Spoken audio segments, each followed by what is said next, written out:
Hello everybody, it's Blaine with Solo YGO. I'm going to be giving you guys a Lair of Darkness build. Going to start off with the main girl of the deck, the starter, which an Ash Blossom will kill. Tour guide from the underworld, best girl. We know what she do. The main boss monster, Darkest Diablo. I cannot talk. Darkest Diabolos, Lord of the Lair. He can special summon himself from hand or graveyard if a dark monster of yours is tributed, and then he can't be tributed by your opponents or targeted by card effects from your opponents. He also he can tribute something and make your opponent put something card from their hand in either the top or bottom of their deck. So hand ripping. In this deck, I play a Bestial package, 2 Magnamuts, because Magnamut can search another dragon, which be the boss monster, Darkest Diabolos, or another one of the Bestials. Baldrake and Druid's Worm, I honestly haven't used them before or ran into them. I just never draw into them. I always draw the Magnamut, but they're there. They also play into the whole theme. It's Lair of Darkness. They're dark and they're dragons. You pulled the ultra rare today in our box opening, right? I did. You have to swap that out. Yep. Little up rarity bump. Next couple of cards. Skullmeister. He's an all-around amazing hand trap. I feel like he's really overlooked. Just negates any effect that is activated in the opponent's graveyard. And then Sangan, we know what Sangan do. He's old-timey and he's not as good as he once was, but he still does the job. Dark Honest, that's my card to pull surprise wins with. I beat a Sprite player once with it. It was glorious. It's like Honest, but it makes their monster 0 attack. That's honestly dark of you. Arima, I play 2 of them. He's basically the field spell searcher of the deck, but he also has an effect where if he tributes himself, you draw a card, but if he tributes another monster, you add a dark monster with 2,000 or more defense, cough cough, the boss monster Diabolos, to your hand. Lava Golem, it works well with the theme. If you don't know by now, but Lair of Darkness is a tributing kind of deck. It tributes things for effect. And Lava Golem plays into that because you're tributing 2 monsters in the opponent's side of the field to bring him out. And then he's also becomes a dark when he hits the field, right? Yep. Which means you can use your traps on him as well. Yep. Okay. Big brain Blaine. I play 2 Lilith. Basically, you tribute. It's a quick effect, and she tributes for cost. So even if there's skill drain, she can try to do her effect and tribute monsters away. With her, she basically, you reveal 3 trap cards from your deck, and then your opponent chooses one randomly. It gets set face down. The other 2 get shuffled back in. Very good for interruption for decks that need their that first normal summon monsters remain on the field, or boss monsters if you time it correctly. It's also a great way of getting specific traps on the field. I have very specific ones I want on the field much of the time, so yeah, that's what she's good for. And then we have the other 3 Ladies of Lament. I only played 1 copy of each. Alice is more of a kind of like, if she's tributed, she'll add you any of the other Ladies of Lament or any other any other fiend monster whose a combined attack and defense is 2,000, which I can't think of a whole lot of them, but the Ladies of Lament all are. But she'll special summon herself though too if something's tributed. Malice, you got to tribute 2 for costs. But it's on quick effect speed, so you can, get rid of her and another monster, usually an opponent's monster, with the effect of the field spell when we get there. And she recycles a banished or in graveyard trap. And then Loris is kind of like Pot of Avarice when it comes to trap cards that are in the graveyard or banished. You take 3 or 6, place them on the bottom of the deck, and then you can draw 1 card for every 3. Then she's got another effect where if Another monster is tributed or a normal trap is set by an opponent's card effect. You can target a normal trap and set it, so she can recycle your traps in graveyard as well. This is probably the darkest thing of you. Hot Spice here, and also it plays into part of the strategy with another trap card I run here. Sphere mode first off, tributing 3 monsters. It's good removal, and then the actual Winged Dragon of Ra is just crazy spice I threw in here out of complete boredom one day, and I've popped it off one time, and it was hilarious. Oh my god, that's great.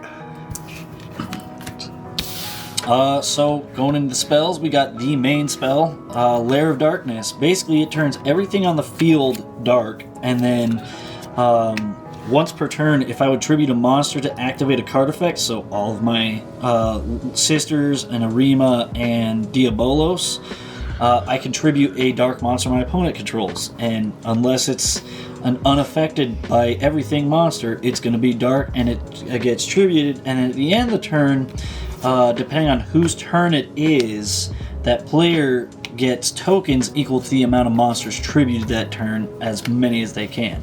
And that is a mandatory effect. It loses to Ghost Ogre. Some of my fun spice, which we'll see for some of the traps. Fang of Critias. You use it to fuse this spell with a trap card, and you make powerful fusion monsters that will be coming along. It's nice and spicy. You just have all the toxic cards in this deck. It's super poly, and everything on the field is dark. Dark makes the best super poly targets. That's why it's in here. Fair enough. Lair of Darkness, card draw. It's a deck full of dark monsters. I have had hands that I did have to get rid of because I didn't draw a single monster. Surprise. And then called by, we know what it do, we know what it do. Yes. Deliciousness. The beautiful virus cards, which the first 4 are more for the strategy of the deck. Eradicator. Everybody wants it banned because they don't like it, even though it's just a trap card, so it's slow.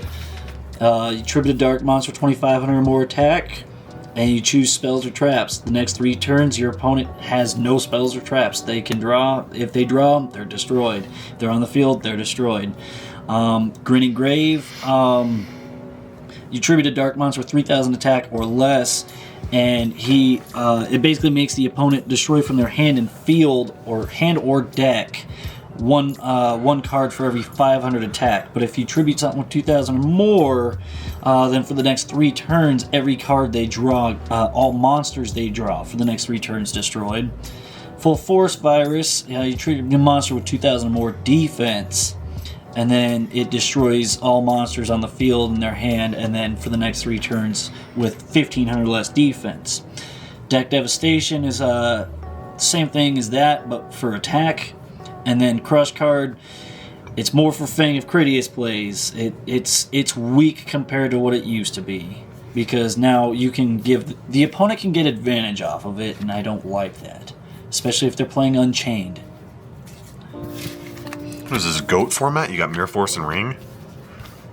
Once again, I'm playing Crush Card Virus, playing Ring of Destruction. Look at that beautiful ultimate. Unfortunately, it's not first ed, but beautiful ultimate. And 2 Mirror Forces, because Fang of Critias. We will see those fusion monsters here soon. Also, it's also funny when you hit an opponent with a Mirror Force. It's funny when you hit an opponent with a Mirror Force because nobody expects it in this day and age. Yes, that is very true, sir. And then the last 2 main deck trap cards. Dimensional Barrier, we know what that one do. Free range monsters, on the other hand. Basically, I've used this to summon Sphere mode on the opponent's turn. They had 3 monsters, I activated. Its whole effect is during the main phase after this effect resolves. Normal summoner set 1 monster. And because Sphere mode's not a special summon, it's a normal summon, it classifies, and it's hilarious to see somebody get Sphere moded on their own turn. And that's it for the main deck. We're going to go into our extra deck. I run 2 Xyz monsters at the moment. Phantom Knight's Break Sword. I just kind of tossed him in there because he's rank 3. Gossip Shadow. He's probably the best rank 3 to run. He could just not necessarily negate an effect, but change an effect to where each player draws a card. Great extra deck monster. Plus he got a big booty of 2,600. Blaine likes big booties. The next 2, Beat Cop. She plays into the strategy. I didn't realize this up until about 4 or 5 months ago, but you can use her effect to tribute, obviously you tribute an opponent's monster, but then you put the counter that she gets up with it onto the field spell to protect the field spell. Dark, the Dark Charmer, I mean, let's be real here, it's a dark deck. He's going to be active the whole time. And then the last 3 links, I believe these are, Zeroboros, Appaloosa, those 2, they're just good generic link 4s. And then Underworld Goddess, Closed World, great link 5, can't beat her. Now for the stuff that goes with Fang of Critias. Doom Virus Dragon is what Crush Card Virus used to be, but in a monster form. Destruction Dragon is what you get when you use Ring of Destruction, and he can pop any card that the opponent controls, but if it's a monster, the opponent takes damage equal to its attack. So, and then 2 Mirror Force Dragons. Basically, if any monster you control is targeted for an attack or a card effect, he blows up the opponent's board, and it's not once per turn.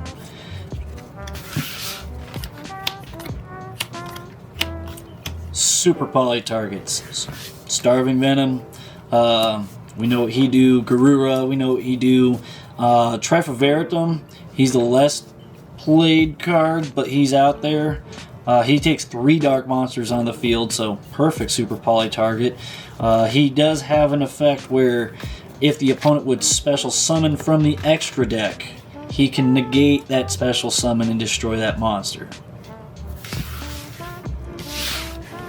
Extra deck, running another free range monsters, plus 2 more virus cards, another Grinning Grave, another Full Force. Dark Deal, I've actually used it a couple of times. Basically, somebody tried to use a Harpy's Feather Duster on me. I hit him with a Dark Deal.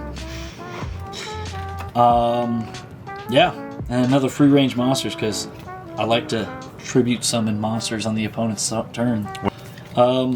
Spells, Regeki, why not? Monster Reborn, I like to bring stuff back from the dead.